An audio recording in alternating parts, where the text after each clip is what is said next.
எங்க இவனை காணும் இன்னும் ரொம்ப நேரமா பாத்துட்டு நானும் அப்ப ஒன்னாதான் கிளம்பணும். இவ்வளவு நேரம் ஆகுறான், எங்க போனேன்?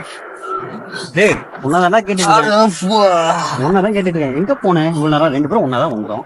ஆமா இப்ப வழி கட்டினா ஒரு ஆமா நீ நானும் ஒரே இடத்துக்கு தான் பிளான் பண்ணிக்கிறோம். ஆமா என் கூட தான் வந்து ஆமா நான் இங்கிட்டு போயிட்டு வரக்குள்ள நீ எப்படி கரெக்டா இங்க வந்து நான் உங்க தாத்தாட்ட கேட்டேன். அவர் என்ன சொன்னாரு, இந்த பக்கம் போனா ஒரு பாத்ரூம் வழியா வந்தனா ஒரு சின்ன கேப் இருக்கு, அது உள்ள வந்துடலாம் அப்படின்னாரு.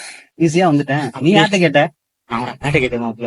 அவன் சொன்னாங்க இப்படி சுத்தி அப்படி போ தம்பி வருன்னு சொன்னாங்க. அதான் மாப்ள வந்து திருந்தவே மாட்டீங்களா? இதுக்குதான் சொல்றது, ஆம்பளை பேச்சு கேட்டா ஈஸியா நம்பி வந்து உள்ள வந்துடலாம். நீங்க என்னன்னா பொம்பளை பேச்சு கேட்டா நாசமா போறீங்க.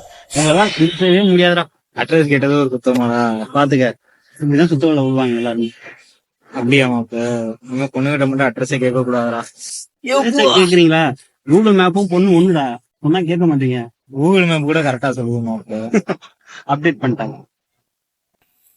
வெயிட் மாத்திராதீங்க. இந்த வீடியோ ஜஸ்ட் ஃபார் பண்ணதான். ஸோ ஒவ்வொருடைய ஆணுடைய வெற்றிக்கு பின்னாடி வந்து பார்த்தீங்கன்னா ஒரு பெண் தான் இருக்காங்க. ஆமாம், என்னுடைய வெற்றிக்கு பின்னாடி என்னுடைய ஒய்ஃப் தான் இருக்காங்க. ஸோ என்னுடைய டேலண்ட்டை முதல்ல என்னென்னு கண்டுபிடிச்சி எனக்கு சொல்லி இப்போது ஆசியாவின் முதல் சூரிய ஒளி ஓவியரா உங்கள் முன்னாடி இருக்கிறதுக்கு காரணமே என்னுடைய ஒய்ஃப் தான். ஸோ உங்கள் வீட்டில் இருக்கிற அம்மா அண்ட் ஒய்ஃப் பேச்சை கண்டிப்பாக கேளுங்க. இந்த வீடியோ ஜஸ்ட் ஃபார் பண்ணதான். ஓகே பாய், நெக்ஸ்ட் வீடியோவில் பார்க்கலாம். பொம்பளைங்க மோசம் இல்லைங்க, மோசம் இல்லைங்க. பொம்பளைங்க இல்லைன்னா நீங்க இல்லை.